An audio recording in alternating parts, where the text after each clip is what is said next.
It's Corso and Catone. Brought to you by Corso Law Group, Arizona's leading criminal and traffic law firm. Now for the real deal New England feel. Corso and Catone.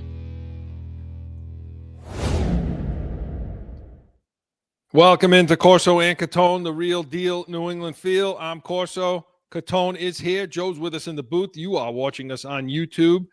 And we want them to subscribe, right? Like the show. Give us that thumbs up. Come on, dude. Hit all the buttons. Hit them all. Hit them all. All the buttons. And check out our shorts and our short reels out there. Those are becoming real popular. We got a lot of comments on those. So make sure you're liking and subscribing. And if you're listening to us, you're doing it on iHeartRadio, 790 The Score, Apple Podcast, anywhere you podcast, you're going to catch us. And, of course, our heated hotline, 855-313-PATS, P-A-T-S. It's a message line. Leave us a message 24/7. Maybe we'll pick yours. Joe will pick it. Or you may pick something from the mailbag, corso.catone@gmail.com. Got a busy one. Weekly rewind. We're going to go back, talk a little bit of Patriots, talk some Joe Milton stuff, so stick around for that. And Yankees versus Red Sox as they trudge along in the early part of the season. We're going to talk about that. And, of course, Catone's comments. You never want to miss that. And in B's and C's, we're going to talk about records being broken in the NHL, Mark. So we'll discuss that a little bit. And some final thoughts on the NCAA tournament and Providence College and the portal. Okay. Hi, guys. Hey. What's going on? We got a busy show today. We had a lot. A little bit busy today. All right. Well, then I guess going on. Wow. I guess we better shut up and get going then, huh? We better get going. There's a lot to squeeze in tonight. Let's do it. Weekly rewind, Joe. Going back through the week. About a weekly rewind. So, Mark, this week we had a few things happen with the Patriots, but one of the things that happened was Joe Milton was traded. Bazooka Joe. Joe's got the our Joe has got the title. Joe. Where'd you go, Bazooka Joe? Love the title, Joe. Oh, Yeah. It's nice. So, well, okay. So they trade him for a fifth-round pick, along with we sent over a seventh. And really, when you break it down and put all the nerds put it all in the computer, it comes out to only be about 7 or 8 spots different than what we originally picked them last year. Yeah. Last year. Well, what do you think first? I mean, should we even care? Like, should we even be talking about this right now? Delete the show. Well, it's a talk show, so you got to talk about it. It's a sports radio. It's a weekly talk show. I mean, this is what's going on, do? you know? My God, I can't wait for the draft. Jesus Christ. Right, I know, right? Listen, Chris, in all honesty, though, what the hell? He's a 6th-round damn draft pick. We traded him. Okay, fine. Everyone, he looked so good against Buffalo. You know, a couple of the local guys over here, local media guys said that was like one of the best quarterback games the Patriots have had like in 3 years. Listen, do I need to remind people he played against practice squad guys? I think they got 2 guys out of an Uber on the way into the stadium, Buffalo, and gave them uniforms and helmets. Like, did I understand what the hell was on the field for Buffalo? Really? Like, are you kidding me? I mean, yeah. Come on. The guys that are bagging groceries now. So selling insurance, however you'd say. But, some people had some things to say about it. We heard from Mike Florio this week, and let's hear it, Joe. There's been this quiet buzz about Joe Milton. And there's been plenty of talk that the Patriots are going to trade him because they need it to be Drake May's team. And having Joe Milton there, a guy who's confident he can play, it could undermine Drake May. And it could lead to a, wait for it, schism within some reaches of the locker room that maybe Milton's the better option than Drake May, especially if May should struggle this year. I don't want to hear that. So it felt like this trade was coming. I was surprised that it was the Cowboys, Shireen, when you have teams out there who currently have needs at the quarterback position and need to be thinking about who's going to play now and in the future. I thought those teams would be more inclined to take a Joe Milton because he is clearly going to be back up in Dallas for the 3 remaining years on his rookie contract. Mark, we're still talking about culture in the locker room. When I heard that, I was furious, Chris. Like, Who in the damn locker room thinks he should be playing over Drake May? I mean, come on. I mean, really? Nobody but him. Nobody but him, right? Nobody but him. I don't Well, know. then you heard things like, well, Drake May's father or parents or some nonsense that they had a problem with this kid being drafted at all, and but listen, what he did, Chris, in that draft by taking May and Milton in the 6th round, that's a Green Bay Packer, like that's part of their playbook. So Elliott Wolf took something out of the Packer playbook, right? That's something that organization would typically do. It is, but then he didn't follow through with something that organization would typically do. And the follow through is hold on to him for a bit, let him play against some stiffs in preseason. Make him worth something as an asset and get rid of him. Yes, you're right. So now Vrabel comes in and says, I got news for you, Chris. I think if Vrabel wasn't here and it was still Mayo, they would have kept the asset. Well, this schism thing they're talking about in the locker room. Oh, come on, man. You can't handle that. I mean, you can't handle that. I mean, you got these guys taking the hoodies off in the film in meetings, and you got them putting their cell phones in their bags and all this other stuff. You're telling me you can't handle this guy for another few months, Chris, or even get to the draft and maybe grab a 4th for him? Yeah, listen, I don't know if you were ever going to grab a 4th for this kid. I mean, what the hell did he show, really? People panic. Right? People do a lot of stupid things. They do. But listen, Chris, I take the opposite view of you on this a little bit. In other words, Vrabel, listen, he's setting the law down. He's laying the law down. I ain't dealing with any of this nonsense and idiocity that happened. It happened last year. The guy's gonna, of course, he thinks he should be the starter. He's a goddamn bench player. Get him the hell out of here. Trade him. I don't give a shit what you get for him. Get him out of here. Get rid of him. I ain't dealing with this. Like, I think that's Vrabel's attitude. Who the hell see you? Get rid of him. I don't need him. Well, he's never gonna play. Get rid of him. Like, I think that's Vrabel's attitude is more like, who the hell's this guy? Get rid of him. Well, I mean, I ain't dealing with him. Same attitude and hang on for a minute. No, I know that, but I just think Vrabel. What's it costing you to keep him to the training camp? But Chris, I think right now Vrabel's in there, no nonsense. This is what we're doing. This is a professional organization. This is what this is gonna be like. You want to run your mouth? I should be the starter. Get out of here.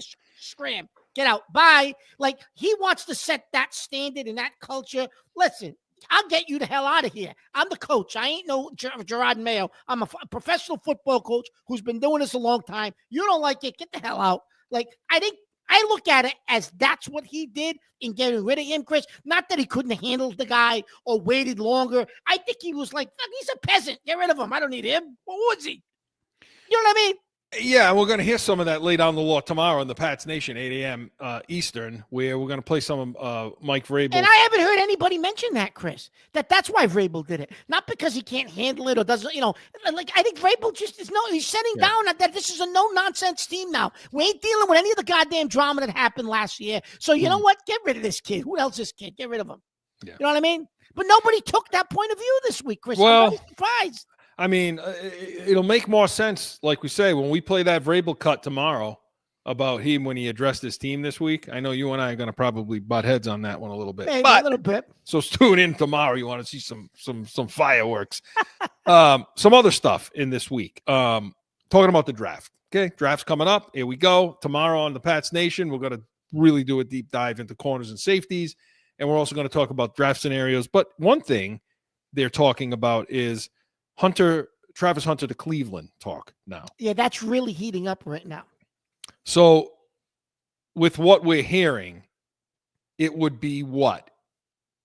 Ward number 1 to Tennessee. Ward 1. Hunter to Cleveland. Hunter to Cleveland. And does Abdul Carter go to the Giants? Yeah, I mean, unless they trade the pick to someone who wants to come up and take a quarterback. Take Sanders, yeah.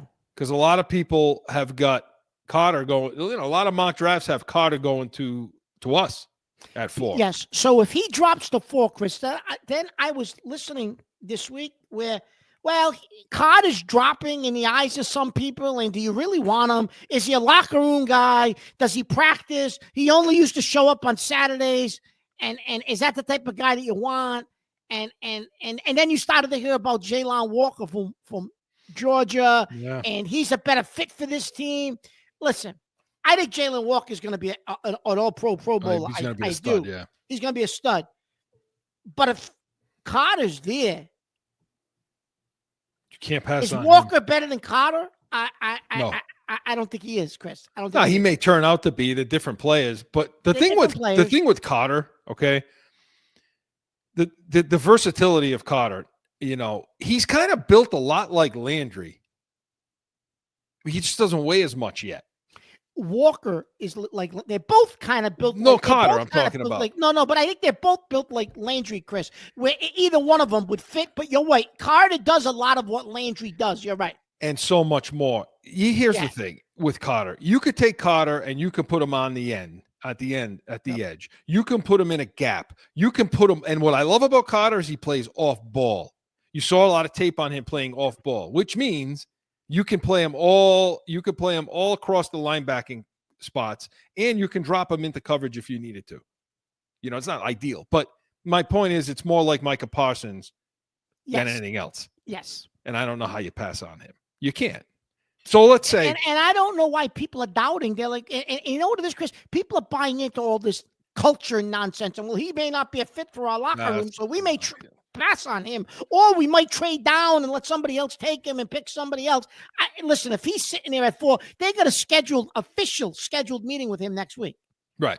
So I think Vrabel They're just going to wants take to. him. Oh, if he's there, Vrabel, I think just If wants Hunter- to get a sense of if what he- this kid's like and lay the law down a little bit with him, probably. But if this kid's there, he's taking him. If either Hunter or Carter, they're taking him. Okay, Mark. So I want to talk about I don't know about Hunter, but So- go ahead. if he's there at 4, they're taking him. All right. I mean, those are the two Yeah. blue chip players. I mean, They don't want him, but they don't want him I to know. fall. But go ahead. So, okay, let's say they're both gone. Yep, they're Okay. both going. Okay, yep. Which they So- could be, Chris. If Sanders don't go to the Giants, they're both probably going to be gone. Okay, so Or Who do if we somebody take- doesn't trade up, right? who do we take it for? And I got a couple of. We only got 3 minutes. So Go ahead. who do we take it for? And then 38, and then I got a trade scenario for you. I want you to give me an opinion on. So tell me what we do it for then, and 38. We're picking there. So I trade down a couple of spots if somebody wants Sanders, Chris. I don't drop too far down, but I'll trade a couple of spots down to get some draft capital. Only if I can read the board, because I would take Jalen Walker. Okay. The more I'm looking at this kid Walker, Chris, he I got more against- scenarios. Come on, Listen, hurry up. but he played against top-notch competition in the SEC. Your guy that you like from Texas, he manhandled him in the college football playoff game. Yeah, he did. So I would take Walker. I'd trade down to 6 and take Walker, in my opinion. Okay, and then you want to trade back up to get the Capital, can't get then you want to trade back up into the first round and take the Yes. the wide receiver from Ohio State. I want the wide receiver from Ohio State. Okay, here's my scenario. Okay, I want to trade with the Jets. I want to trade to the 7 spot with the Jets for their, we're getting their 7 and maybe a 2nd or 3rd round pick. Okay, maybe 3rd for Wilson. Okay, for their wide receiver Wilson. You and I are getting Wilson out of Listen, okay, and then and then we'll get their other pick, and then at that point, at 7, I'm doing your deal. I'm taking Walker. The hell with the tackle. I'm taking Walker. Okay, and so now I'm thinking to myself, okay, well we take those spots, we come back up into the first round, we take And then you take Connolly, a tackle. Connolly from Oregon at tackle, and Yeah. done. And I think Wilson. Would you consider him a 1? Oh, yeah, I would consider Wilson a 1. Yeah, I would, Okay. absolutely. And Chris, he was wanting out a little bit too. he was. Then he claimed, it was only because of Adams and Rodgers, but I don't know about that. But if we take a linebacker, if we take a defensive lineman, if we take a tackle in that first 10 picks, Mark, I agree with Mark, 1,000,000%. We take some of that capital, we come back in, and we take this kid from Ohio State, the wide receiver, because you are convinced he's a number 1. I'm convinced he's the number 1. Yes, positively. Yeah. Was that Hey, Chris, 1,001 million? based on your scenario, Yeah. with the Wilson deal, Mhm. if you still have a 2nd round pick, you could take the tight end from LSU, Mason Taylor, too. Yep.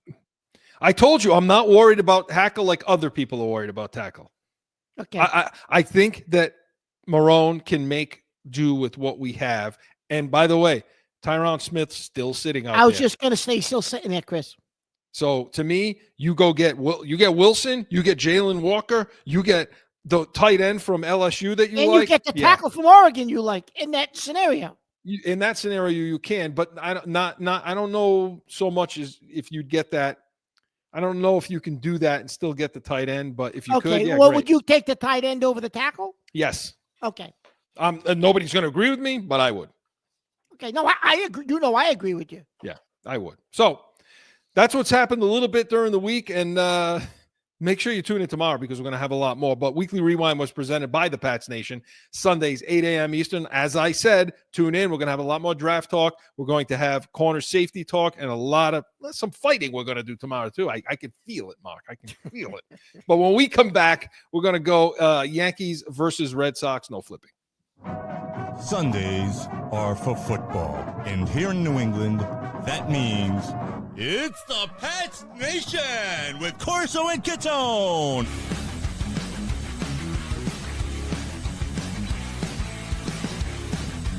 Sundays, 8 to 9 a.m. Back in with more Corso and Catone, the real deal New England feel. Okay, we got to talk some baseball. You ready to do this? Let's do it. All right. Yankees, Red Sox.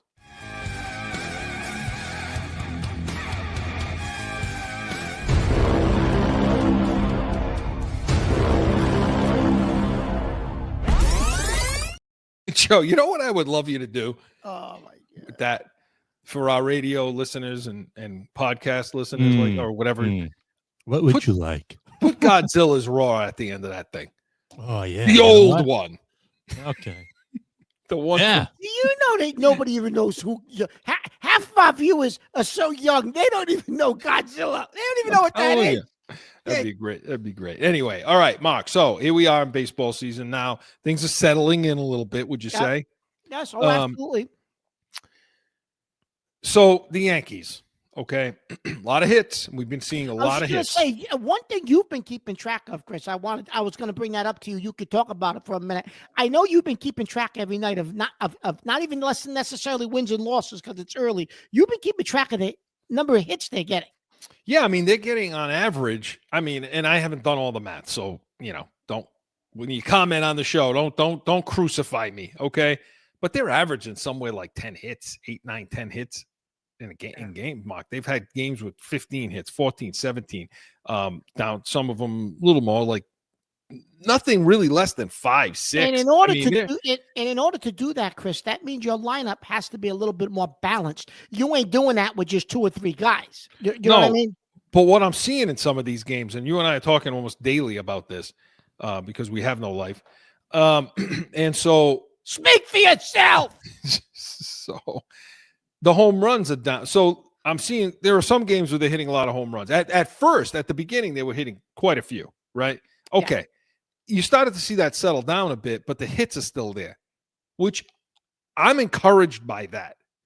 Because the one thing you and I were worried about is can this team play a little more small ball? Can they hit for average? Can they, move runners? Can they do these kinds of things without just having to play smash ball all the time?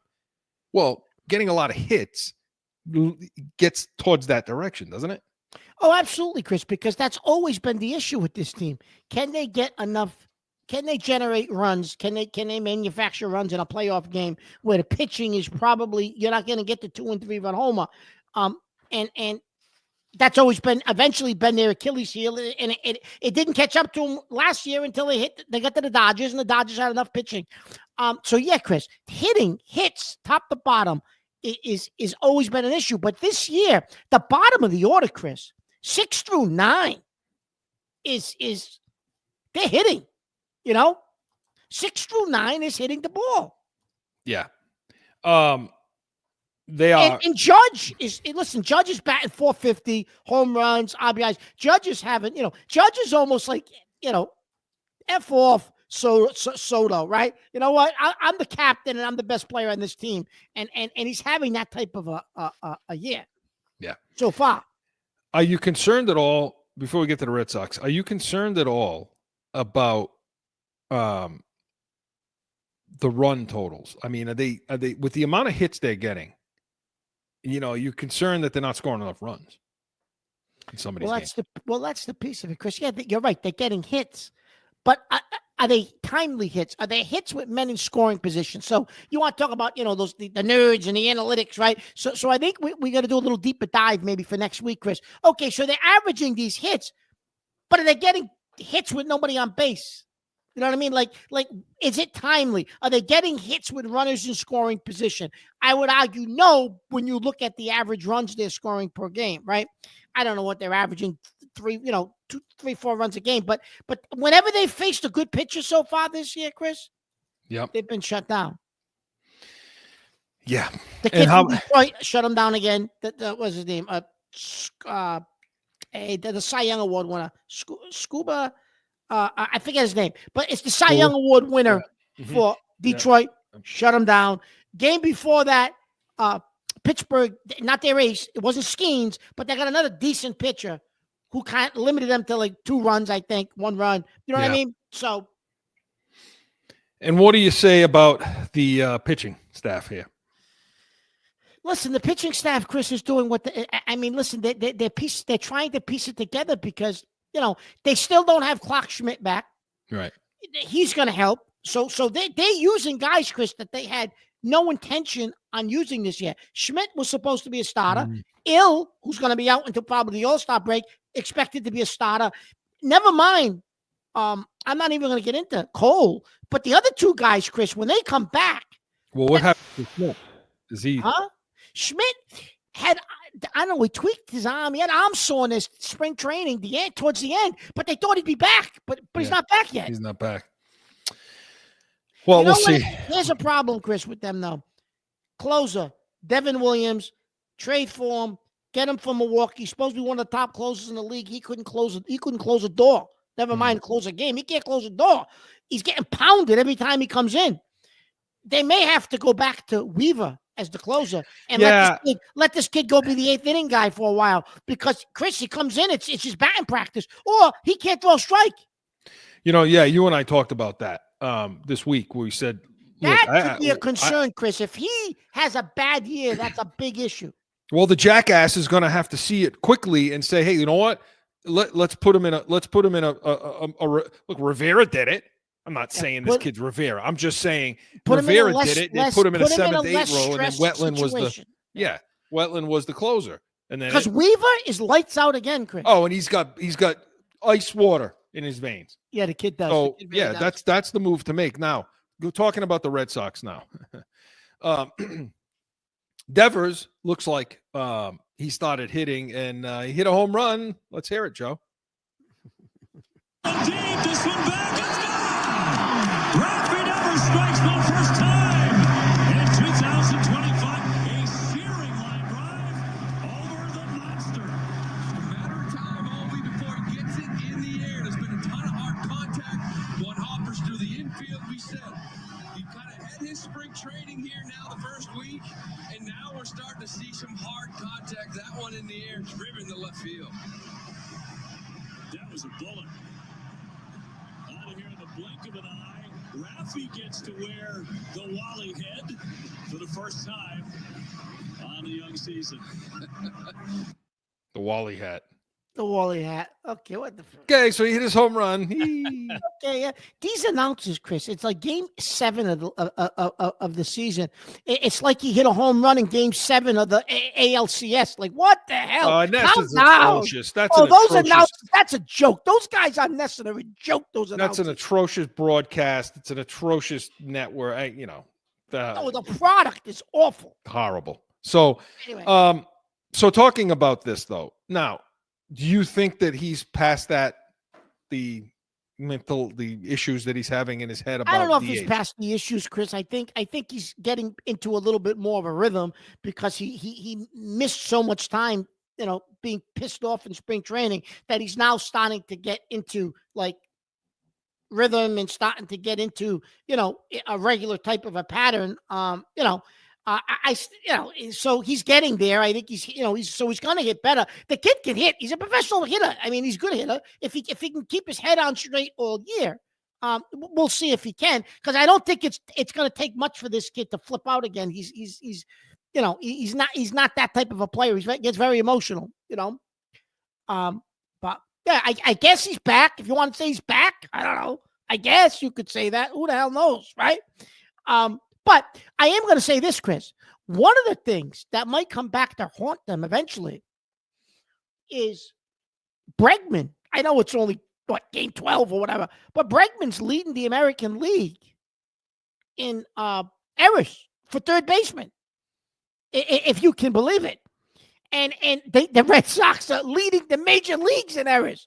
And the second baseman, the rookie Campbell, who gave the extension to, is leading the American League for errors out of the second base position. So these are problems. So that I understand we're talking about Devers, but the fact that Bregman's leading the league in errors at third base, Campbell's leading the league in errors at second base, and the entire team is leading the league in errors. What is so much different about this team defensively than the last 2 or 3 years? And I got a lot to say about Cora, Chris, because I got a lot to say about Cora, because he's one of the best baseball managers in baseball. No, he's not. He's not. And I'm gonna blast him. I'm waiting to blast him. Well, the first person I want to blast, and I want to talk about this whole situation with the Campbell contract. Okay.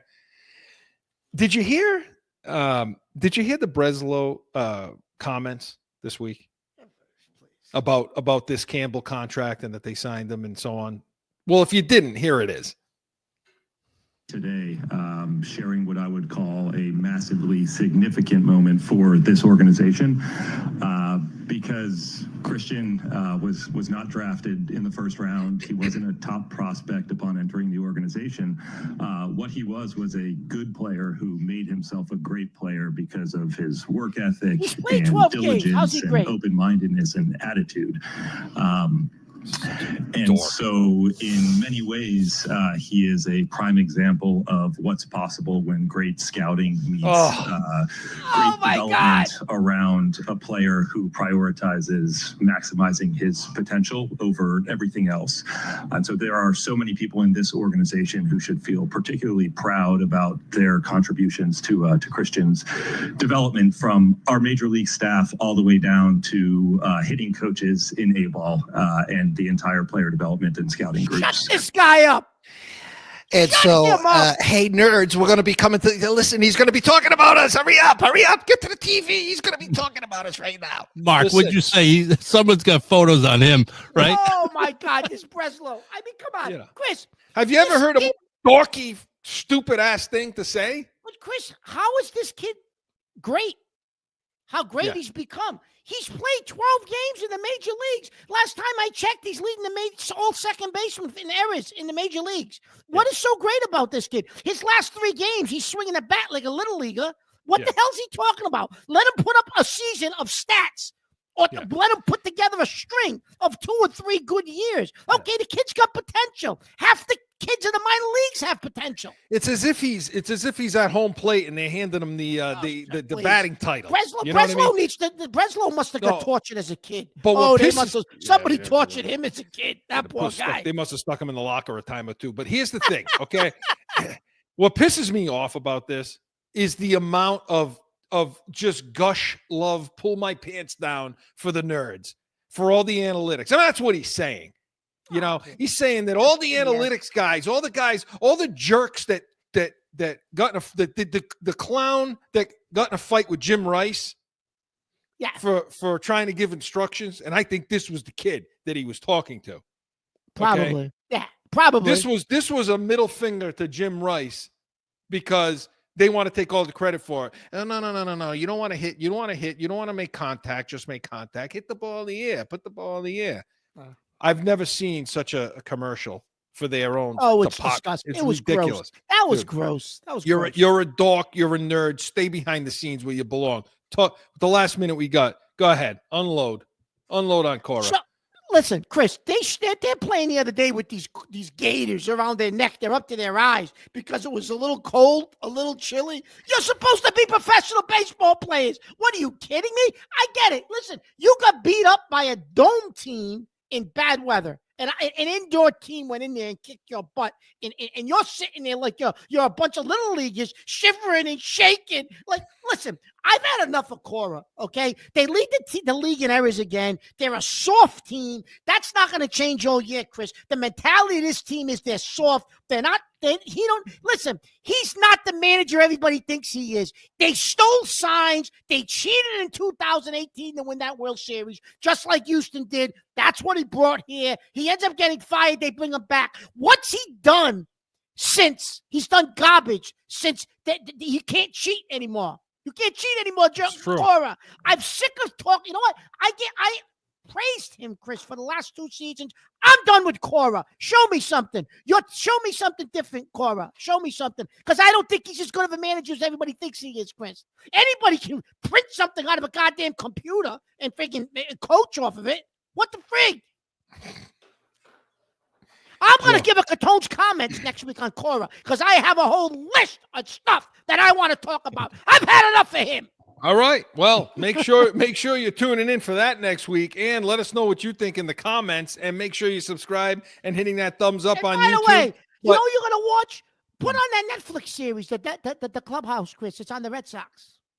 It's like an 8-part series. The first episode show something from last season. Cora's got no control of the guys. The guy Bellows crybabying and crying, going off about errors that were made in the field. The manager needs to shut that down. I've lost all respect for Cora. I don't give a crap what anybody says about him. Well, there you go. So Yankees versus Red Sox was presented by CORSO Law Group, Arizona's leading criminal and traffic law firm. CORSOLawGroup.com. Allow us to be your voice. Okay, well, obviously he's in full voice, so buckle up. Catone's comments is next.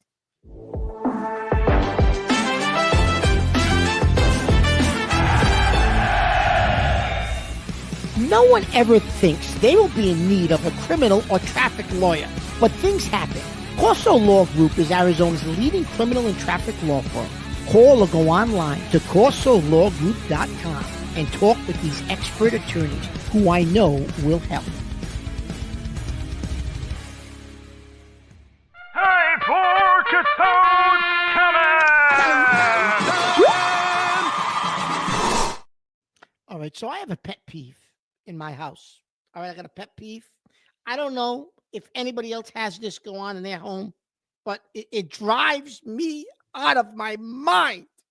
Okay, so the other morning, it's cold. You know, it's in Rhode Island. It's actually it's October, November. It's not like spring over here, right? So it's cold out the other morning. I'm getting ready to go to work. I put some coffee in a mug. I'm going to take it to work with me. I go into the refrigerator to get the cream. Empty. There's nothing in it. Nothing's in there. You can't even get anything out of it. Empty. What is this? There's nothing in it? Really? Are you kidding me? So who would put that back in the refrigerator? Empty. Okay. That was like, I don't know, that was like a half and half or something. So now there's a light cream in there. I go pick this. I'll use this one. Empty. What? Listen, throw them in the garbage. Throw them in the garbage, please. Then I go, in the morning, I go in the closet. I'm going to take out I was going to get a little bit of cereal. I got this no sugar stuff because I'm a diabetic. I was going to eat it. I take it out. I don't know who else eats it. I'm the only diabetic. I'm a diabetic. No one else in the house needs to eat no sugar. Empty. Barely anything in it. Barely. Not only that, even if I had it, there's no milk. The milk is empty in the fridge. If I don't go, I got to go shopping. Otherwise, I don't know. They're busy doing things. They're busy. Then I pick up a jar of peanuts. Nothing in the jar. There's nothing that drives me crazier. Then just throw the stuff out or put a note on the container. Empty. If you don't want to throw it out, write out a note. Get a marker, one of those Sharpies, those red Sharpies, and put empty. So at least I know it's empty. So I'm not going to pick it up and try to pour it or try to eat it. I'll go to the store. I go to the store anyway. I'll go to the market. You know what? Now I got to go back to markets. I tried to not go to stores. Now they're gonna. No. I tried to get out. They pulled me back in. I gotta go back to the stores. I gotta go back to the stores now. Can you imagine this? So listen, I don't know about anybody else out there, but that's a pet peeve of mine. I don't know if this happens in your houses, but listen, if something's empty, just throw it away. If it's a bag of chips, anything, you can't see inside the bag of chips, so you think there's something in the bag, which I shouldn't be eating them anyways. But you go pick the bag up, and there's nothing in it. It's barely anything in it. Like, just throw it out. There's crumbs in the bag. Why are you putting a bag of crumbs back? Just throw it out. Now I know Joe. He has the tofu chips or something. He's got some kind of special chip. He ain't eating potato chips like us, Chris. You know what I mean? It drives me insane. You're putting a bag of crumbs back in the closet. Joe, you know what that reminded me of when he talked about the swallow of the there's just a swallow left of the milk in the. You ever see that movie Harlem Nights? Yes. For those of you who haven't seen that movie, go see it. Why would you put the orange juice back in there with just a swallow? Shut the F up and swallow it then, he says. So, Mark, does that happen in your house, Chris? Did you ever think, did it ever occur to you that they just care about you where they don't want you eating that garbage? Because of all the issues you have and because of the diabetes and clearly the high blood pressure. And, I mean, did you ever think that possibly that's why they're doing it because they care? All right. Yeah. But coffee creamer, there's not. I mean, I don't think so. I don't, as I know them, so I don't think they care, but I'm just saying that. Does that happen at your house? You pick stuff up and there's nothing in it? Nobody cares about me. I mean, what I had to do was I had to carve out like a closet that you can't see where the door is. It's kind of like a bookshelf that opens up like in one of those libraries where it's a secret room. That's where I have to keep my stuff. It's about this big, and I just sit in there like this, eating little, pieces of peanuts and then look around to see if I hear anybody. That's how I have to eat. That's the only way I can get anything. I'm like, hey, it's this leftover hamburger or whatever it was. This the little bites, hamburger bites the other night, and it was like, I go out. It's like, all day long. I said, geez, I can't wait. I'm gonna have that. It was leftover. My son ordered it. Whatever, That's when I get the scraps.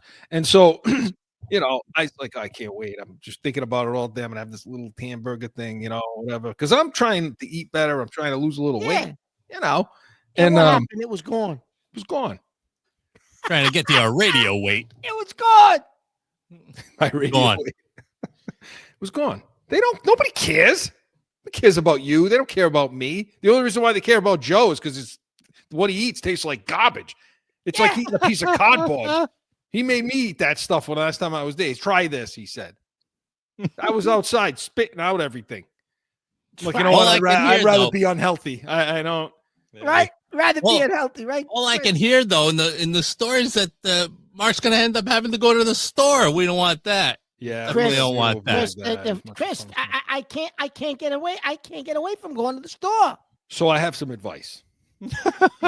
Listen, I don't even care about the food because I don't really eat that stuff anymore. I don't very rarely eat it anyways because I can't. But the creamer for the coffee in the morning, that drove me berserk. Because I got to have a cup of coffee. So I ended up drinking. I thought you buy coffee. I thought you go to the place and get the coffee. I do, but sometimes I'll take some with me because if I'm running late and I don't have time, I know I'm not going to have time to go to one of those places. I'll hit the coffee pot. But we'll make it. My wife will take it sometimes. Whatever. But no creamer, nothing. All right. Don't you have any bourbon to put in there? Or? I got to go to work, Joe. They'll fire me. Bourbon. Listen, on a Saturday or a Sunday, I don't mind. I'll pour it right in. Yeah, I don't know how to help you. The only way I can what if you just legal advice? If you just take your wife to the store with you, I guarantee you she'll make sure that you have food to eat because nobody wants to be in that situation with you. Or she'll see what like she'll be happens. So embarrassed that she'll see what normally happens, and then she won't allow you to go to the store anymore. Yeah. Listen. Because what you do is you start running up and down the aisles, throwing things off the shelves, opening bags of stuff, and eating it while you're in there, and just keep yelling her name out in the middle of the store. so everybody hears, and make sure it's a local place that she frequents. You know, you do stuff like that, you'll see a stock went, cream. I don't know. You'll see vanilla cream. You'll see almond cream. You'll see all kinds of cream in the friggin'. Listen, she dragged me a while back. She dragged me to one of these stores, right? One of these clothing stores. I don't know what the hell, right? So I don't want to be there. So I stopped picking stuff up off the racks, right? The men's clothing, right? And I start saying to her, "How about this?" Yeah, screaming. yeah. But then, Chris, I'm like, what a store! I love this store, Jordan Marsh. We're gonna come back to Jordan Marsh. Jordan Marsh, right? And she's looking at me. I said, "Oh, I love this Jordan Marsh. Where are the Jordan Marsh blueberry muffins? They still make those?" Joe. Next thing I know, he's going to start saying Jerry and Webb. You know? Oh, man. She looked at me. She's like, "Would you shut your mouth?" I said, "Well, you want to drag me in here? I'm going to cause a scene." You know, whose fault is it? I mean, is it, you know, I mean, we really want to, assess blame here. Remember the Jordan Marsh blueberry muffins? Oh, those were good. I didn't know Jordan Marsh ever made blueberry muffins. Oh yeah, the Jordan Marsh downtown had made blueberry muffins. Oh, you the blueberries were the size of your eyeballs. See, everybody, we need this digression once in a while from sports. You know what? It's definitely worth it. But yeah, Mark, I mean, there are things you can definitely do to embarrass. Most of our 3/4 of our viewers probably don't even know what the heck I'm talking about. Jordan Marsh. Oh yeah, no, it's a department store like years and years. And it was like a Macy's, and listen, one of those stores. I'm calling it a department store. People don't even know that term. No, they don't. You're showing age on that department store. Everything I buy, every article of clothing I have, minus like a couple of suits, is online. All from Jordan Marsh. Yeah. From Sometimes, Jordan Marsh. the suits are tough to buy. You're right, Chris. To buy suits online, sometimes everything else got to be in the store to try. I got Amazon. I go on there yeah. and I buy the cheapest. I don't care. I got sneakers that have, instead of the N for or the stripe for the Nike, mine's like half a stripe. Down. It's like a check mark. What the hell is wrong with you? Check mark. What's wrong with you, kid? Looks like a check mark. Like $23. Perfect. Beautiful. What do I need? You want to talk about age, right?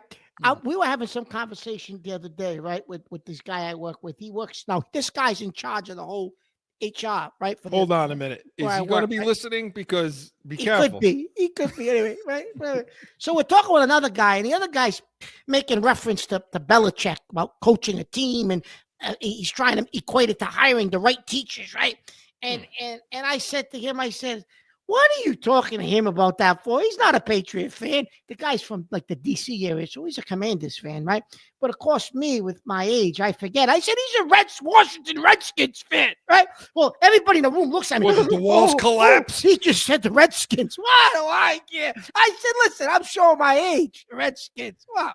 Yeah, it's not disrespect. It was a brand. It was a brand name. No disrespect to anybody out there. The views of Catone are not representative of the views of Corso and Catone, the real deal New England. Yeah, listen. Speaking of Belichick, did you hear him? Did you see that video of him in North Carolina, the spring practice? It was beautiful. It was great. It's all over the place. It's viral. He's positive. He's teaching them situations, Mark. You just and it's April. You just can't give it up with this guy. You just can't give it up. Every chance you get, you have to bring him back to the show. That team is going to be pretty good at North Carolina. Listen. I am going to say this, Chris. I think they'll be better this year. They'll win a bunch of games. And if he stays for 2 years and he brings his guys in, I do think they probably will make the college playoff year 2. I don't know if he'll make it year 1, but year 2, Chris, you look at that conference, like you said the other day to me, you said, Mark, SMU made it. He'll make it. Yeah, he will. He'll make it. You're right. So listen, I'm going to just say Mark's wife, because I don't want to say her name on the show. She's already embarrassed by you enough. Please make sure he has creamer and milk and any other product he needs in the refrigerator or the pantry, because you're hurting me. You're hurting me. You're hurting the listeners, because we got to listen to this. I got to listen to this every day. This is like every day I get this call. Well, you know? maybe she should have taken me to Ann and Hope anymore. Ann and Hope. Gee, we ain't gonna end it on that. That's it. Ann and Hope. Catone's comments was presented by the Pats Nation Sundays, 8 a.m. Eastern. Hey, tune in tomorrow. We're gonna have corners talk, safety talk. We're gonna talk a little bit more about this Milton thing. We're gonna talk some free agents, draft scenarios, and so much more. But when we come back, we're gonna go B's and C's and talk records in the NHL. No flipping. Sundays are for football. And here in New England, that means it's the Pats Nation with Corso and Catone.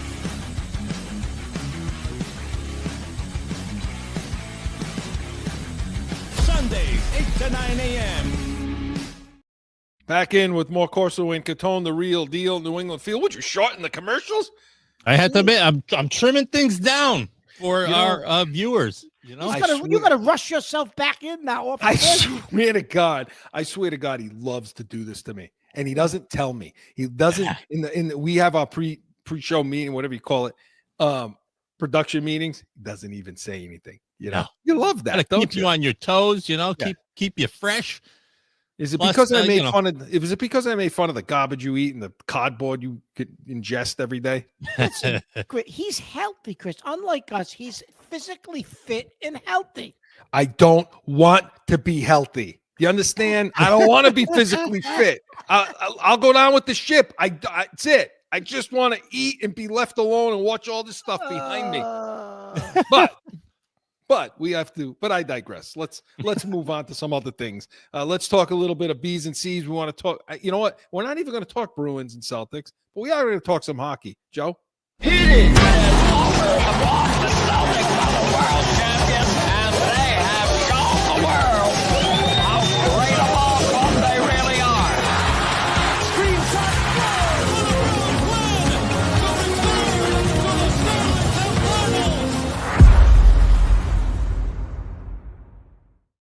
Okay, so in this segment, fires.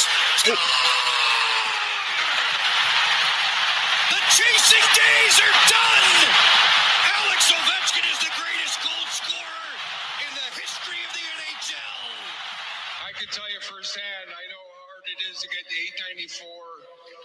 895 is pretty special. Without Gretzky. my boys, Yeah, Gretzky. the whole organization, the fans, the trainers, coaches, I would never stand there, and obviously I would never pass a great one. So, fellas, thank you very much. I love you so much. that of course. Sorry, Joe. I did ask for that right out of break, didn't I? right out of break. So Yeah, I don't know. You're struggling today. Struggling. Oh, shut up, will you? Go eat your peanuts. So that, of course, was the call on the Ovechkin record-breaking goal, the 895 that he passed Wayne Gretzky, and that, of course, was Wayne Gretzky in the was there for it, which I thought was really nice. You know, magnanimous. That was good. Yeah, that was professional of him. That was nice of him. Yeah. But he does pass Gretzky with all-time goal score 895 and counting. And you know, Mark, the funny thing about this is I have a problem with these types of records sometimes when they hang around to do it.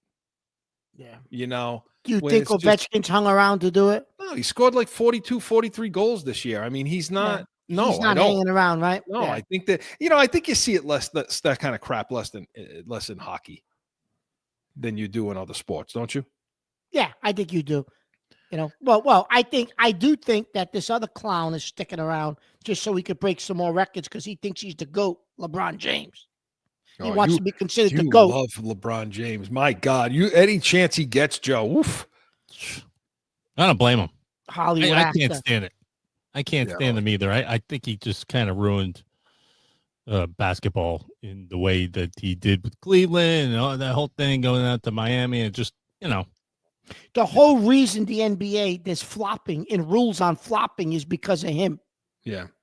When they had the whole sweepstakes and he remember when he was going to Cleveland? This is not about LeBron, but remember when he was going to Cleveland and they had like an event. Well, it is B's and C's. We can throw a little basketball in. Well, we're going to talk NCAA in a few minutes too. But Remember that when it was like a sweepstakes thing, he televised it, and it was all Oh this. yeah, he was on ESPN. It was the big. It was the decision. It was a The big decision. thing. That's what it was. It The a big decision. thing. Yeah. But back to Ovechkin. Congratulations to him. Of course, it's a monumental feat. Now, so you've been hearing all week about, well, who's better?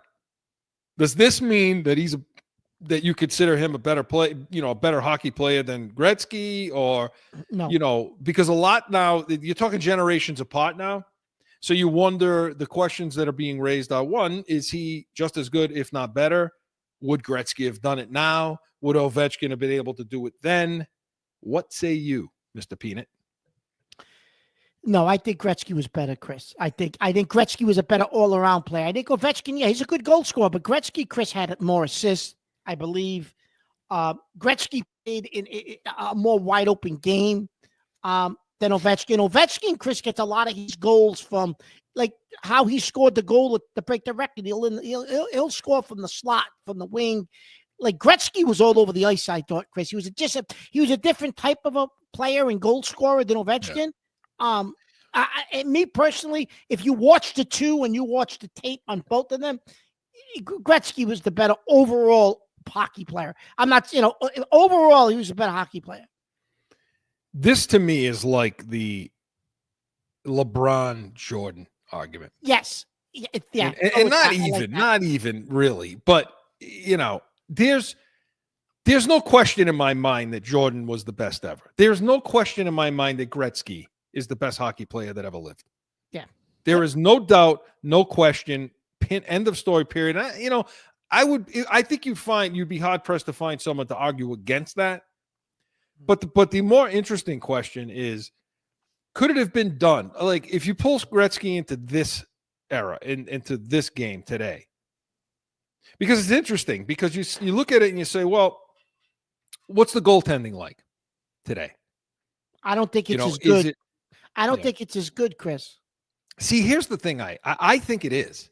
I think it's as good, if not better, because I think there's more good ones than before. Okay. All right. I'll take that. I'll take that. That's fair. There's more good ones, but I think there was the elite goalies. Yeah.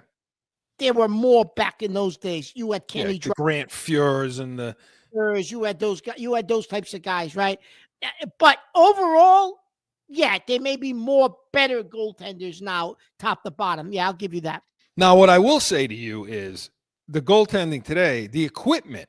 Now, if you look at the equipment today, well, first of all, the goalies are bigger now. They're just a bigger human that's there. If you look back and you look at the size of some of these goaltenders back then in the 80s, the transition, Chris, the goalies and the size of goalies kind of transitioned. It transitioned with Patrick Waugh, right? Waugh was a monster, and he was the first guy that kind of fit this modern mold. But he played when Gretzky played too. Yeah. And so you look at the size of these guys now, and you look at the equipment and the technology and surrounding the equipment. This stuff's bigger. I mean, these pads and these, I know there's regulations on things, but I'm glad you brought up the equipment though, Chris. That also makes the puck come off the stick faster. Gretzky didn't have the stick technology that these guys have now either. Right. So, I mean, you can argue, you can go back and forth and say, well, if you stuck Ovechkin back then, look at the size of that guy. Like the Ovechkin size, speed, you're hard pressed to find guys back then that were like this. No, I get it. I get what you're saying. So, there's a lot of it's hard to do with generations to do this kind of thing. It is. But I'd like to believe, Gretzky would have been able to play today because the technology would have been there for him too. Equipment wise, nutrition wise, what these guys put in their body, how they work out. These hockey players back then were working out all year round. That wasn't happening. No.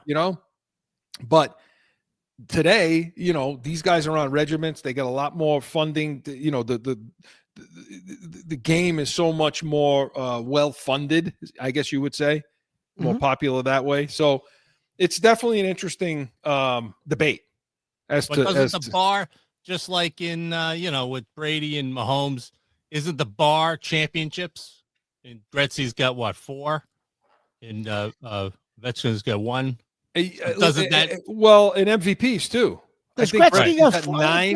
Gretzky have 4 rings or 5? He won one with didn't he win one with the Kings? The Kings. He won one with the Kings. And did he he won win how many 3 with Edmonton? 3 or 4? Or was he didn't win one with New He's York? got 4 total. Okay, so that's right, because Edmonton won another one after he left. Right. Edmonton won one. Because they beat the Bruins. They beat the Bruins twice. They beat the Bruins twice, so they won 2 without him, I think. That Bruins team was damn good too. Yeah, it's too bad you ran against them. Well, I mean, Joe, to your point, I think Gretzky has, 9 MVPs to Ovechkin's maybe 2 or 3. I think he's got 2 or 3 of them. Yeah. So again, it's an interesting. I don't think there's a debate about the players themselves. These particular players. I think Gretzky is the best ever. But I think there's an interesting argument about the generations of it. Who could play today? Who could play before? And how that goes. So congratulations to Ovechkin for that record. Well deserved. He didn't stick around. He didn't stick around for the record. We like the way he did it. Now let's finish off with the time we have left, Mark. Let's talk about the NCAA tournament. Yep. Put a pin and a bow on the whole thing. And I'm going to let you go. But before I do, I have the brackets. And now you're the basketball guy, right? Joe, do we agree on that? This is okay. Certainly not me. Or me. You had 16 losses in the whole tournament, which is pretty good. I'm sorry, you had 13 losses in the whole thing, which is really good. I had 16. Only 3, Mark. Yeah. Well, it was a favorites tournament, Chris. That's why. Really, it really anybody, so I think it did. But you're right. Thanks for the insult. No, you did much better this year, Chris. You did though. You did much better. I mean, talk about a backhanded, huh, Joe? Right. What did you make of it? I mean, that was interesting. Tell me about what you thought about Duke. So Duke, I still think, was the most talented team in the tournament, Chris. Obviously, I think they choked. I think the coach down the stretch. I think you and I had an interesting conversation, Chris, saying that, the coach did nothing to try. You could see it coming. It was coming. It was happening. He did nothing to try to stop it or change it. Like nothing. He didn't call a timeout when he should have. He just couldn't stem what was happening. And he probably should have. The moment got to him and it got to his guys, right? I mean, Flag they blew a 9-point lead. And Flag misses. You brought up a real good point, Chris. You said, listen, Flag is a great player. Going to be an all-star in the NBA, number 1 pick. Misses that fadeaway jumper. You said, does Christian Laettner miss that? Does he miss that shot, Mark? And the answer is no. He doesn't miss that shot, right? He doesn't. So a little food for thought there with Cooper Flag, right? Yeah, they scored 1 field goal in the last 10 and a half minutes of the game. They blew a 9-point lead. That's a choke. That's for sure a choke. And in the last 2 minutes of that game, Chris, Cooper Flag should have been playing the point like he should have had the ball and controlled everything. They didn't put it in his hands enough. They didn't put it in his hands enough. They should have did like they used to do with LeBron, and they used to give LeBron the ball at the top, and he'd set things up. Win or lose, they were losing with him, right? When Cleveland used to do that, and so and now going to the final. Congratulations, obviously, to Florida. Yeah, but did Houston give that thing away? They did. First of all, Chris, I think they ran out of gas. I think they were tired. The legs ran out. I think beating Duke took a lot out of them, okay? And Sampson, everybody praises Kelvin Sampson from Houston. Great coach, veteran, 70 years old, whatever. I would have liked to have seen him win one, but he got out-coached, Chris. They lose the game by what, 2 points? Yeah. I counted in the second half, Chris, the last 10 minutes of that game, 4 times coming out of a break or a timeout. The coach for Florida drew up plays. He got 2 3-pointers, and then 1 and a 2-pointer. They got 11 points, Chris, out of timeouts and breaks on planned plays by him. That's the difference in the game. Houston could come up with nothing. Well, and there it is. So that wraps it up. That puts the bow on it, and we got to go. Corso and Catone was presented by the Pats Nation. Sundays, 8 a.m. Eastern. Tomorrow, going to have so much, including more Milton talk, voluntary workouts. Going to hear from Mike Vrabel, and we're going to hear from Bill Belichick. So stick around, and we're going to continue with our draft prep in corners and safeties. And come back next week to this show, noon Eastern. We'll have Celtics playoff opponent talk, Catone's comments, and so much more. We are Corso and Catone, the real deal New England feel. See you next Saturday.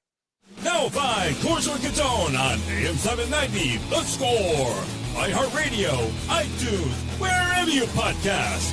Or subscribe to the YouTube channel and catch the chaos every Saturday at noon.